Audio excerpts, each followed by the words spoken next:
Hello, welcome back to my YouTube channel let's listen and learn. अगर आप अपनी life में सक्सेस चाहते हो, अपनी परेशानियों को खुशियों में बदलना चाहते हो, अपनी लाइफ को डिप्रेशन के बिना जीना चाहते हो, जिंदगी में सुकून चाहते हो, जो भी टारगेट सेट किए हो उसे अचीव करना चाहते हो, तो ये बुक समरी जिसे हम लोग सुनने जा रहे हैं ये आपकी बहुत हेल्प करेगी। तो बिना देरी किए इसे सुनते हैं। एटीट्यूड इज एवरीथिंग के राइटर जेफ केलर हैं। ये बुक 1999 में पब्लिश हुई। राइटर इस बुक में लिखते हैं, नजरिया बदलने से जीवन बदल जाता है। लेखक ने इस बुक में सोचने का नजरिया, सोचकर बोलने और सोच समझकर सही काम करने को प्रॉपर वे में डिस्क्राइब किए हैं। पॉजिटिव एटीट्यूड अपनाने के लिए माइंड को फोकस करना जरूरी होता है। उन्होंने अपने एक्सपीरियंस से सीखा है कि कैसे माइंड को पॉजिटिव थॉट्स देने से सफल जीवन की शुरुआत होती है। अच्छा बुरा सब हमारी सोच पर डिपेंड करता है। राइटर जेफ केलर 1980 में लॉयर की डिग्री हासिल कर ली। कुछ सालों तक उन्हें लगा कि वे एक सफल जिंदगी जी रहे हैं। उन्हें जल्द ही एहसास हो गया कि वे जिस जॉब में थे उससे वे खास सेटिस्फाइड नहीं थे। वे अपनी जिंदगी से परेशान रहने लगे। उन्हें अपने लाइफ का कोई पर्पज नहीं दिख रहा था। डिप्रेशन की वजह से वे 25 की उम्र में 40 के दिखने लगे थे। लगातार वे अपनी प्रॉब्लम का सोल्यूशन ढूंढ रहे थे, मगर उन्हें कोई होप नहीं दिख रहा था। एक रात जब जेफ को नींद नहीं आ रही थी तो वे टाइम पास के लिए टीवी देख रहे थे। तभी उन्होंने टीवी पर एक ऐड देखा। एडवर्टाइजमेंट एक इंफॉर्मेशन प्रोडक्ट का था जिसका नाम था मेंटल बैग, जिसकी हेल्प से कोई भी इंसान अपना लाइफ बदल सकता था। ये प्रोग्राम सब कॉन्शियस बिलीफ के बारे में था। जैसे ही जेफ ने इस एडवर्टाइजमेंट को देखा, उन्हें एहसास हो गया कि अब बस यही है जो उनकी हेल्प कर सकता है। उन्होंने तुरंत इसे ऑर्डर किया। कुछ दिन बाद जब इस प्रोडक्ट की सीडी आई तो जेफ ने बड़े ही लगन से उनकी बातों को सीखा। इन बातों ने सच में उनमें बहुत से बदलाव लाए।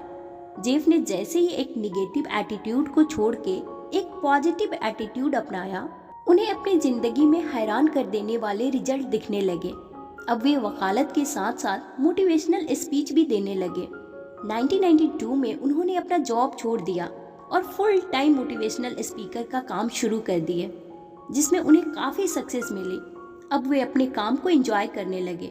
जेफ केलर की तरह बहुत सारे लोग अपनी ज़िंदगी को बदल सकते हैं अगर वे निगेटिव एटीट्यूड को छोड़ के पॉजिटिव एटीट्यूड अपना लें। Your attitude is your window to the world. घर के बाहर कितनी भी अच्छी सीनरी हो, अगर घर का विंडो गंदा हो तो आपको अच्छा नज़ारा भी बुरा ही दिखेगा। हर कोई अपने आसपास के लोगों को एक विंडो से, यानी कि अपने एटीट्यूड से देखता है। अगर वो विंडो गंदा हो तो दुनिया उसे गंदी दिखती है, और अगर विंडो साफ हो तो उसे दुनिया साफ और अच्छी लगेगी। पॉजिटिव एटीट्यूड वाले लोगों को खुद पे भरोसा होता है, उनमें पेशेंस होती है, अपने डिसीजन पे रिग्रेट फील नहीं करते, ना ही बेवजह गुस्सा करते हैं। वहीं नेगेटिव एटीट्यूड वाले लोग अपने साथ साथ दूसरों पे भी डाउट करते रहते हैं। वे सोचते हैं मैं यह काम नहीं करता, हमेशा डर और चिंता में जीते हैं। वे फील करते हैं कि उनके साथ कुछ भी अच्छा नहीं हो रहा, जिस वजह से वे हमेशा होपलेस होते हैं। इस बुक के राइटर जेफ केलर मार्क और हेनरी नाम के दो लोगों की कहानी के थ्रू हमें पॉजिटिव और नेगेटिव एटीट्यूड का एग्जाम्पल देते हैं। मार्क लंच टाइम में एक रेस्टोरेंट में जाता है और उसके कुछ मिनट बाद ही हेनरी भी उसी रेस्टोरेंट में जाता है। दोनों एक ही टेबल पर बैठते हैं। वेटर एक ही समय पर मार्क और हेनरी का ऑर्डर लेता है और एक ही साथ उन दोनों को खाना भी सर्व करता है। दोनों लोगों ने अपने खाने के लिए एक समान ही इंतजार किया, लेकिन मार्क ने अपना लंच बहुत एंजॉय किया और खुशी खुशी अपने काम पर लौट गया। वहीं हेनरी अपने निगेटिव एटीट्यूड के चलते खाना मिलने में देरी होने के कारण बहुत नाराज और परेशान था। हमारा एटीट्यूड एक खिड़की के जैसा होता है जो कि बचपन में बिल्कुल साफ होता है, लेकिन जैसे जैसे हम बड़े होते जाते हैं इस खिड़की पर धूल जमती जाती है। बचपन में हर बच्चे को लगता है कि वह कुछ भी कर सकता है, लेकिन जैसे जैसे वह बड़ा होता है तो लोगों की क्रिटिसिज्म, सेल्फ डाउट और रिजेक्शन के कारण उसके मेंटल एटीट्यूड की खिड़की धीरे धीरे मैली हो जाती है। लेकिन अच्छी बात यह है कि हम इस खिड़की को साफ कर सकते हैं और अपने एटीट्यूड को पूरी तरह से बदल सकते हैं। You are a human magnet. Earl Nightingale का एक कोट है, we become what we think about, यानी कि हम जो सोचते हैं हम वही बन जाते हैं। राइटर के अकॉर्डिंग ह्यूमन मैग्नेट की तरह होता है। आप जाने अनजाने में अपनी थॉट्स एंड फीलिंग्स को यूनिवर्स में भेजते रहते हैं, एक ह्यूमन मैग्नेट की तरह उन चीज़ों और परिस्थितियों को अट्रैक्ट करते हैं जिसके बारे में आप ज़्यादातर सोचते हैं। फॉर एग्जाम्पल, एक आदमी है जो सोचता है मैं हर साल 10 लाख रुपए कमा सकता हूँ, तो वह एक ह्यूमन मैग्नेट की तरह उन सभी रास्तों को ढूंढ लेगा जिससे वे 10 लाख रुपए कमा सके। दूसरा पहलू ये है कि अगर वे सोचे अपनी फैमिली प्रॉब्लम्स को दूर करने के लिए 10 लाख रुपए कमाने चाहिए, तो क्या वे 10 लाख रुपए कमा सकता है? अगर कोई इंसान सोचे कि मैं 10 लाख रुपए कमा सकता हूँ और 10 लाख रुपए कमाने चाहिए, इसमें दो चीजें सामने आती है। कमा सकता हूँ पॉजिटिव एटीट्यूड है और कमाना चाहिए निगेटिव एटीट्यूड है। ऑथर का मानना है कि जीवन में अच्छा रिजल्ट पाने के लिए एक्शन जरूरी है, लेकिन उससे भी ज्यादा जरूरी है एक पॉजिटिव एटीट्यूड। पॉजिटिव एटीट्यूड वह चीज है जो हमें खुद पे भरोसा करना सिखाता है, जिसकी वजह से हम अपने गोल्स को पाने के लिए एक्शन लेंगे। असफलता बस एक स्पीड ब्रेकर की तरह होता है जो हमारे सपनों के रास्तों में आकर सिर्फ हमें टेस्ट करता है। अगर हम में पॉजिटिव एटीट्यूड नहीं होगा तो यही स्पीड ब्रेकर हमें पहाड़ जैसा लगने लगेगा और हम हार मान जाएंगे। इसलिए जब भी आप अपनी जिंदगी में कुछ नया शुरू करिए तो ये बात याद रखिएगा कि असफलता हमें ये दिखाने आती है कि हमें अपने सपने को पाने की कितनी चाहत है। Picture your way to success. Author का कहना है कि सफलता पाने के लिए विजुअलाइजेशन एक इफेक्टिव टेक्निक है। हम जो भी अचीव करना चाहते हैं उसकी क्लियर पिक्चर अपने मन में बनानी होती है। अगर हम ज़्यादा बार सोचेंगे कि अपने टारगेट गोल को कैसे पूरा करेंगे, कामयाबी कैसे मिलेगी, तो उस ओर हमारा फोकस ज़्यादा होगा। और जब इंसान फोकस्ड होता है तो कोई भी काम को इजीली कर पाता है। विजुअलाइजेशन की हेल्प से हम अपनी मनचाही चीज़ों का पिक्चर अपने मन में बनाते हैं। आप डिसाइड कर सकते हैं कि आप किस प्रकार के रिलेशन चाहते हैं, आप जीवन में कितनी सफलता पाना चाहते हैं और कितने पैसे कमाना चाहते हैं। 1990 में कॉमेडियन जिम कैरी जब एक साधारण इंसान थे, तब उन्होंने अपने नाम $10 मिलियन का एक चेक लिखा और यह सुनिश्चित किया कि 5 साल के अंदर अपनी एक्टिंग के थ्रू वह यह पैसा कमा लेंगे। जिम कैरी हमेशा इस चेक को देखकर यह विजुअलाइज किया करते थे कि उन्होंने अपना लक्ष्य प्राप्त कर लिया और इस चेक में लिखी धनराशि उनके पास है। Make a commitment and you will move mountains. लेखक के अकॉर्डिंग जो लोग अपने लक्ष्य के प्रति पूरी तरह से कमिटेड रहते हैं उनके लिए सफलता के दरवाजे अपने आप खुल जाते हैं। उदाहरण के लिए डेविड बल्टाची एक बहुत बड़े उपन्यासकार बनना चाहते थे, लेकिन उनके पास लिखने का कोई खास एक्सपीरियंस नहीं था। शुरुआत के कई वर्षों तक वह एक नॉवेल भी पूरा नहीं कर पाए थे। वह हर दिन सुबह होने के साथ लिखना शुरू कर देते थे और अपने लिखने की इफिशिएंसी को बढ़ाने की कोशिश करते थे। उन्होंने 10 वर्षों तक प्रयास किया और कुछ नॉवेल लिख डाले, लेकिन इन सब से वह एक पैसा भी नहीं कमा पाए। लेकिन 1996 में उनके एक नॉवेल के ऊपर एब्सोल्यूट पावर नाम की एक फिल्म बनी, जिसके लिए उन्हें लाखों डॉलर की धनराशि प्राप्त हुई। लेखक जेफ केलर कहते हैं कि हमें अपने लक्ष्य को नहीं भूलना चाहिए और उसके प्रति पूरी तरह से कमिटेड रहना चाहिए। 1994 में जिम कैरी की फिल्म डम डमर रिलीज हुई और उन्हें अपनी एक्टिंग के लिए $10 मिलियन का एक चेक मिला। विजुअलाइजेशन की प्रक्रिया आपके सफलता की राह को और आसान बना देता है। Turn your problems into opportunities.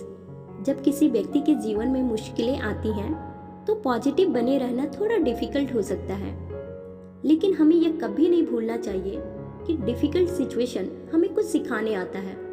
अगर हम अपने नज़रिया बदल लें तो अपनी प्रॉब्लम्स को ही सफलता की सीढ़ी बना सकते हैं।